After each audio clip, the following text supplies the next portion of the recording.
வணக்கம் நண்பர்களே. பொதுவாக கிரைம் த்ரில்லர் படங்களுக்கு ரசிகர்கள் நிறையா இருக்காங்க.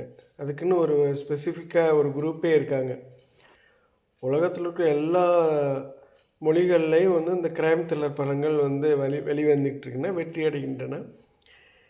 அது ஏதோ ஒரு வகையில் அந்த criminal mind of the individual அல்லது அந்த சொசைட்டியில் அந்த கிரிமினல் மைண்டு எப்படி செயல்படுங்கிறதுங்கிறத நம்மளுக்கு வெளிச்சம் போட்டு காமிக்குது.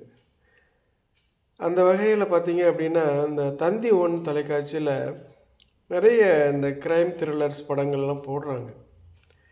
அதில் ஒரு முக்கியமான படம் மர்தினி. அது யூடியூப்பில் இருக்குது. இது ஒரு கன்னட படம். ஒரு பெண் குழந்தை, அதாவது பெண் காலேஜ் கேர்ள் கொலை செய்யப்படுவாள். அதை இன்வெஸ்டிகேட் பண்ணுற கதை. நல்லாயிருக்கும், பார்க்கலாம்.